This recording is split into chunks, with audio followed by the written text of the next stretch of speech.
अपनी प्रजा की स्थिति जानने के लिए भगवान श्री राम रात में वेश छुपा करके अन्य वेश में घूम रहे थे। उसी समय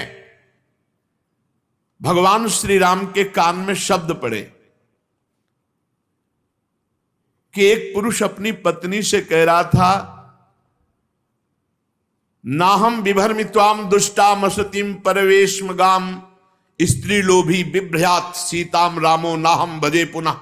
तू रात भर पराये घर में रह आई है, इसलिए मैं तुझे इसी समय निकालता हूं। सचमुच संसार को प्रसन्न रखना टेढ़ी खीर है। भगवान सुखदेव जी कह रहे, देखो इस मूर्ख की मूर्खता।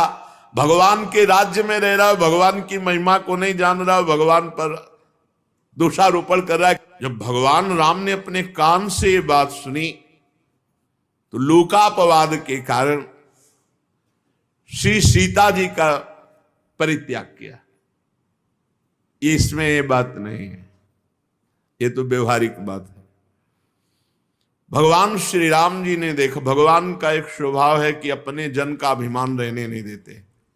और लंका जैसे सुरक्षित देश पर आक्रमण करके लंकाधिपति रावण, कुंभकर्ण, मेघनाथ, नरांतक, ऐसे ऐसे देवांतक, इन सब का नाश, तो सबके हृदय में अहंकार जागृत था, सबके हृदय में।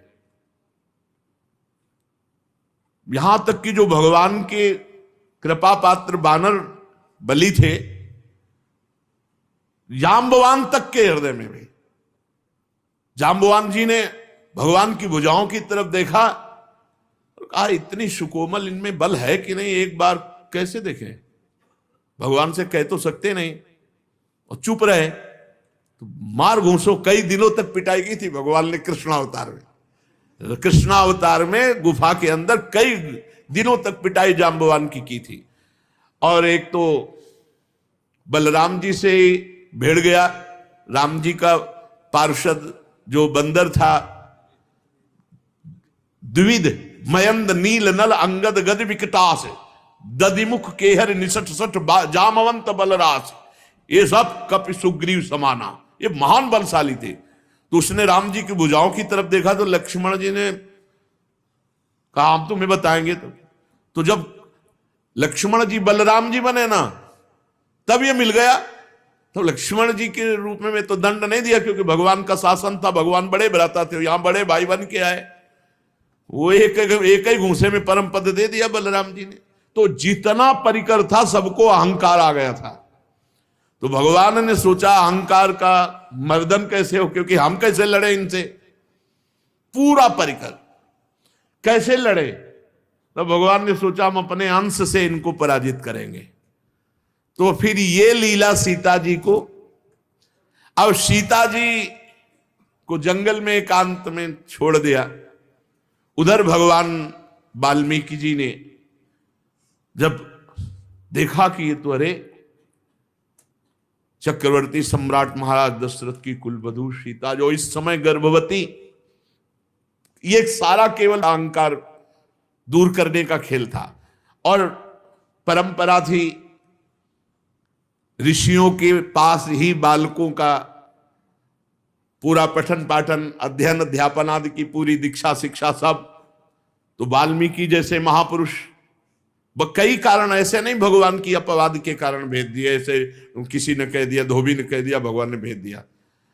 उसका कारण था अहम का नाश करवाना अपने जनों का, क्योंकि और कोई उपाय ही नहीं था कि हो सकता, कोई उपाय नहीं था। राम बल से बलवान को कोई नीचा दिखा सकता है, तो राम ही बल दिखा सकता है।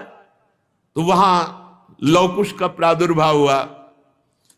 महर्षि वाल्मीकि जी त्रिकालज्ञ महापुरुष, उन्होंने अपने ज्ञान के द्वारा पूर्ण धनुर्वेद, सब वेदों से परिपूर्ण कर दिया लवकुश को। सामर्थ्य ऐसी कि त्रिभुवन में कोई लवकुश का सामना नहीं कर सकता। अब भगवान जब अश्वमेध यज्ञ, तो घोड़ा छोड़ा जाता है, तो घोड़ा छोड़ा गया, छोटे भाई कुश ने पकड़ लिया। थोड़ी देर जब नहीं आए तो लौ व्याकुल हो गए, कहाँ है? तो देखा मस्तक पर लिखा होता था घोड़ा कहाँ का है, कौन का है, क्या सब पूरा। उन्होंने देखा अयोध्यापति चक्रवर्ती सम्राट राजा धीराज भगवान श्री राम। ये क्या किया? तो उन्होंने कहा इनके साथ सैनिक मुझे बहुत अहंकार भरे दिखाई दिए, मुझे लगा थोड़ा खेलूं इनसे युद्ध में। अरे बोले चक्रवर्ती सम्राट राम, राम का, जिन्होंने सिया का त्याग किया किसी नगरवासी के कहने से, तब तो बिल्कुल नहीं घोड़ा छोड़ूंगा, मैं देखूंगा कैसा वीर है राम के दल में। छोटे से कुछ की बात सुनकर लो जी ने भी निश्चय किया, क्योंकि भगवत प्रेरित थे। अब जितने सैनिक थे एक को भी नहीं मारा, सबको मूर्छित कर दिया। उनमें से जिनको एक आध को होश आया लौट के अयोध्या गए, बोले जंगल में 2 बालकों ने घोड़ा पकड़ा, अब आगे नहीं जाया जा सकता जब तक विजय श्री वहां नहीं होगी। हनुमान जी महाराज की तरफ देखा कि और योद्धा भेजने से पहले हनुमान जी महाराज तो ज्ञानी नाम अग्रगण्यम गए, देखा लो और कुश के हाथ में, तो उन्होंने सोचा ऐसा त्रिभुवन में वीर पुत्र किसका हो सकता है जो रघुनाथ जी के घोड़े को पकड़ ले। इतनी सामर्थ्य नहीं है, क्योंकि घोड़ा भी कोई साधारण थोड़ी भगवान के अश्वमेध यज्ञ का। तो जब उन्होंने अपनी भागवतिक दृष्टि से देखा तो भगवान के ही अंश लव को शरणागत हो गए। जैसे चाहो वैसे बांध लो, जैसे चाहो वैसे कर लो। जब ये खबर गई कि हनुमान जी को बालकों ने बांध लिया, तो पूरी अयोध्या में हाहाकार मच गया, पूरे वीरों में हाहाकार मच गया कि मेघनाद ने गलती की थी, मेघनाद ने गलती की थी, ब्रह्मास्त्र से बांधा। तो हनुमान जी एक बार तो सोचे, पर उनका ब्रह्मास्त्र की रक्षा करनी चाहिए, मर्यादा रखनी चाहिए, इसलिए बंद गए। और क्या मर्यादा रखी? जब सभा में गए और जब पूंछ में आग लगाई गई तो ब्रह्मास्त्र अपने आप छोड़ के अंतर ध्यान हो गया। ब्रह्मास्त्र हनुमान जी को बांध सकता है क्या? कोई भी अस्त्र हनुमान जी को नहीं बांध सकता। कोई वीर पैदा नहीं हुआ ऐसा जो हनुमान जी को बंधन में डाल सके, कोई वीर पैदा नहीं हुआ। अपने आप में आ जाए तो कोई है ही नहीं इनके बराबर। हनुमान जी को बांध लिया, शत्रुघ्न भरत लक्ष्मण सब तमा उठे। राम जी ने कहा एक एक जाओ। अच्छा, जे भी कहा भैया कोई अयोध्या की तरफ से आ रहा है। बोले सांवले रंग के हैं। बोले राम जी तो नहीं, श्री राम भी तो नहीं, बिल्कुल सावधान युद्ध के लिए एकदम। बोले राम जी जैसे लग रहे हैं लेकिन राम जी तो नहीं, क्योंकि उनकी गंभीरता अलग दिखाई देती। परिचय, जब इनका परिचय पूछते तब वो कहते वन देवी का पुत्र लवकुश हूं। सीता जी नाम उच्चारण नहीं करते थे। वन देवी का पुत्र हूं, लवकुश नाम है। आपका क्या परिचय है? अयोध्या नरेश महाराज राजा धीराज श्री राम के अनुज। तो फिर बातें क्या बनाते हो? सामर्थ्य है तो युद्ध। तो वहां के सब लोग हारे थे कि एक तो इतने गुलाबी गाल, छोटे छोटे अधर, ऐसी बातें कि सब उसी में लुट जाते। और दूसरी बात, इतना कड़ुआ बोलते थे कि सबको लगता कि इन बालकों में इतना बल कैसे आ गया। एक को भी नहीं होश में रहने मारा, एक को नहीं, पूरे रामादल में किसी एक को भी प्राणघात अस्त्र नहीं चलाया लवकुश ने। और जब शत्रुघ्न जी, भरत जी, लक्ष्मण जी ये दिव्यास्त्र संधान करते तो महर्षि वाल्मीकि जी की मंत्र कवच रक्षा, सब अस्त्र शांत हो जाते। तो सबके होश खराब थे कि कोई अस्त्र काम नहीं कर रहा और इनके हर अस्त्र हमारे ऊपर काम कर रहे हैं, सबको मूर्छित। अंततो गत्वा भगवान पूरे सब रामादल के परिकर को परास्त करा के जब आप आए, तब जो स्वरूप लवकुश की विद्वता का, ज्ञान का प्रकाशित हुआ कि एक बार भगवान को भी चुप कर दिया। गर्भावस्था में वन देवी का त्याग, एक बाहरी व्यक्ति के कह देने से। क्या आप अपनी प्रिया के हृदय की बात नहीं जानते? एक बाहरी ने कह दिया और आप त्याग कर दिए। आप युद्ध कीजिए हमसे। भगवान ने कहा कि बच्चों ने, रघुकुल में अगर कोई ललकार दे तो कदम पीछे नहीं हो, और तुम हमारी ही संतान हो, हमारे ही अंश हो। तो भगवान ने, गुप्त बात ये थी कि समस्त रामादल के अहंकार का, राम पक्ष के जितने थे उनको और कोई परास्त नहीं कर सकता था, भगवद अंश ही परास्त कर सकता था। इसलिए भगवान ने, और दूसरी बात, जो अयोध्या पर अधिकार करने की क्षमता है वो बाल्यावस्था से ऋषि मुनियों के द्वारा पालित पोषित और उनके द्वारा दीक्षा शिक्षा दी गई। भगवान श्री राम ने स्वयं ऐसा अपना जीवन व्यतीत किया, जो विश्वामित्र जी के साथ गए। तो ऐसे ही अपने पुत्रों के लिए, ये बाहरी बात थी, आंतरिक बात थी, अपने पक्ष के जनों के अहंकार का मर्दन करना। पृथ्वी देवी के गोद से प्रकट हुई थी जानकी जी। अब राम जी बहुत विकल हुए और उनसे कहा, पुत्रों कहां हैं तुम्हारी मां वन देवी? तो उन्होंने कहा, गुरु जी के पास है, वाल्मीकि जी के पास।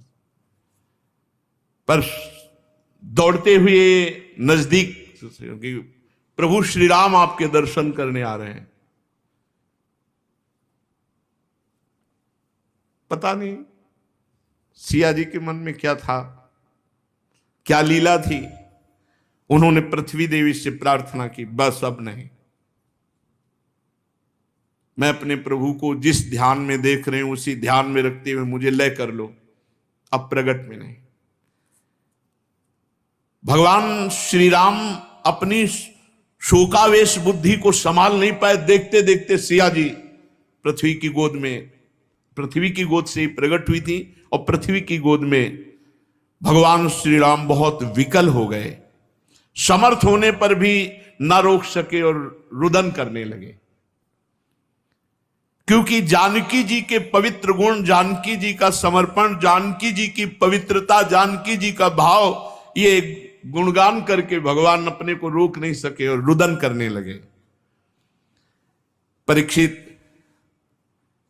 भगवान अपने जनों से बहुत प्यार करते हैं, तो जानकी जी तो उनका हृदय ही है। भगवान का ये रुदन करना कोई स्त्री पुरुष का रुदन करना नहीं। बड़े बड़े समर्थ लोगों के विषय में यह देखा गया है कि प्रेम में ऐसी स्थिति, जनक जी को भला, पर जानकी जी जब विदा हो रहे हैं तो वो भी विकल हो गए। भगवान श्री राम ने उसी दिन से नियम पूर्वक ब्रह्मचर्य व्रत धारण किया और 13,000 वर्ष तक अखंड ब्रह्मचारी रहकर दशरथ जी द्वारा पोषित अयोध्या नगरी का पालन किया 13,000 वर्ष तक। तदनंतर अपना स्मरण करने वाले भक्तों के हृदय में अपने उन चरण कमलों को स्थापित करके, जो दंडकारण्य के वन में कंकड़ और कांटों से बिंधते थे, भगवान स्वयं प्रकाश परम ज्योतिर्मय साकेत धाम को अंतर्ध्यान हो गए। सब अपने निज जनों को लेकर के सरयू जी में लीन होने वाली लीला की और साकेत धाम चले गए। परीक्षित, भगवान श्री रामचंद्र जी के समान प्रतापशाली और कोई नहीं, उनसे बढ़कर तो कोई हो ही कैसे सकता है। देवताओं की प्रार्थना से भगवान ने मानो लीला धारण की थी। रघुवंश शिरोमणि भगवान श्री राम के लिए कोई बड़े गौरव की बात नहीं कि उन्होंने अस्त्र शस्त्रों से रावण को मार डाला या समुद्र में पुल बांध दिया। भला उन्हें शत्रुओं को मारने के लिए किसी बंदरों की सहायता की आवश्यकता है? ये सब भगवान की मधुर लीला है। भगवान के एक संकल्प से पूरी सृष्टि का विनाश, पालन और सृजन होता है। उनके लिए रावण आदि मारने के लिए कोई अवतार लेना पड़ेगा? मैं उन्हीं रघुवंश शिरोमणि भगवान श्री रामचंद्र जी की शरण ग्रहण करता हूं। परीक्षित, जिन्होंने भगवान श्री राम का दर्शन किया, स्पर्श किया, अनुगमन किया, वे सब कौशल देश निवासी भगवान के साकेत धाम को गए, जहां बड़े बड़े योगी साधना के द्वारा जाते हैं। जो पुरुष अपने कानों से भगवान श्री राम के पावन चरित्र को सुनता है, परीक्षित सुनने मात्र से वो समस्त कर्म बंधनों से मुक्त हो जाता है। भगवान सच्चिदानंद में है, उनकी लीला गायन करना, लीला श्रवण करना, ये स्वतंत्र भगवत प्राप्ति का मार्ग है। केवल भगवत चर्चा श्रवण मात्र से भगवत प्राप्ति। भगवान श्री राम, भगवान श्री कृष्ण और भी भगवान ने जो अवतार धारण किए, ये धारण ही अपने भक्तों के लिए किए हैं कि उनका पावन जस गा गा करके समय व्यतीत करना और अंत में भगवान की दिव्य धाम में जाना। तो अपना एक भी मिनट व्यर्थ ना जाए। रोज सत्संग मिल रहा है तो उठते बैठते चलते फिरते क्रिया सहित या क्रिया रहित हमारे अंदर नाम चलता रहे। हमारा मन न लगे तब कोई भगवान के चरित्र पढ़ने लगे, भक्तों के चरित्र पढ़ने लगे। हमारा